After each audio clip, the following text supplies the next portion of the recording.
Samassi Touré, secrétaire général adjoint du Sénat, présente son institution.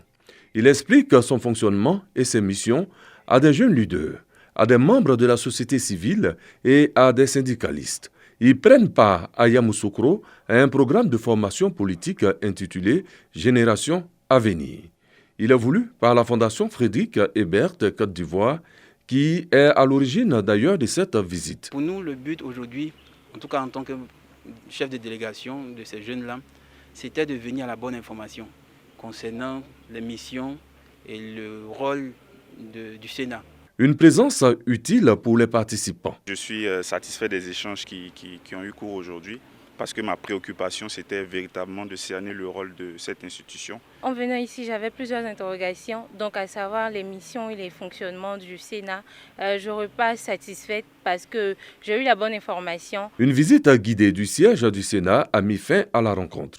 Le président du Sénat, Jano Aoussou-Kouadio, était représenté à cette cérémonie par Simplice Kounan, directeur de cabinet.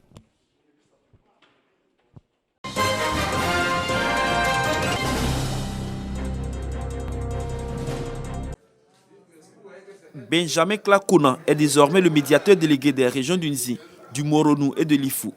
Il remplace à ce poste Michel Assamoah, décédé le mois dernier. Il aura pour mission de faire la promotion des valeurs de la cohésion et de vivre ensemble dans ces trois régions. En recevant ces nouveaux attributs, le désormais médiateur délégué a pris l'engagement de s'inscrire dans la recherche de la paix des conflits opposant l'administration et les administrés ou tout autre organe investi par le pouvoir public. Nous avons identifié tous les conflits, donc il y a une typologie. En fonction de cela, nous allons travailler, mettre en place notre méthodologie de travail pour le bonheur de toutes les populations, du Nzi, du Moronou et du Ifou. Représentant le président de l'institution, Adama Tungara, la secrétaire générale du médiateur de la République s'est félicitée de la mobilisation des chefs de village et de communautés ainsi que des cadres des trois régions.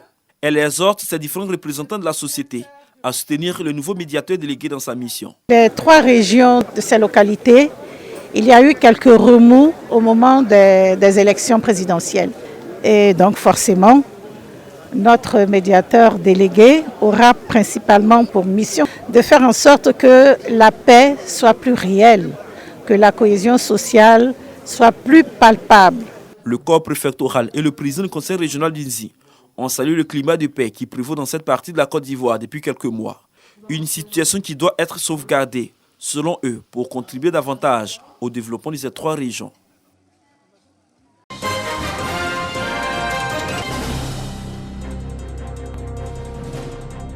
Plus d'une trentaine de femmes, employées de la Société ivoirienne de télédiffusion IDT, reçoivent des présents de leur direction.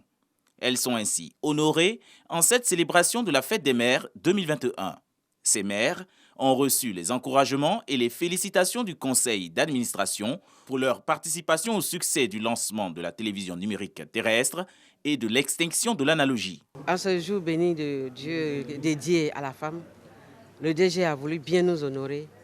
Vraiment, on ne peut que lui dire merci.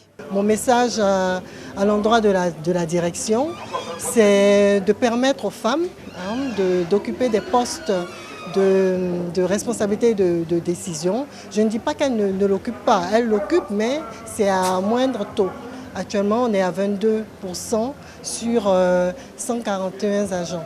La direction générale de IDT a réaffirmé à cette occasion son attachement à la promotion du genre. Par votre dévouement à la tâche, votre passion pour le travail bien fait, vous contribuez chaque jour à la réalisation des objectifs qui nous ont été fixés par l'État de Côte d'Ivoire.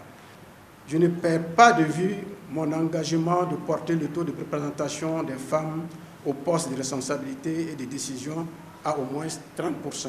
La Société ivoirienne de télédiffusion IDT s'engage, à travers cette Fête des Mères 2021, à multiplier ses actions en faveur de l'amélioration des conditions de vie et de travail de son personnel.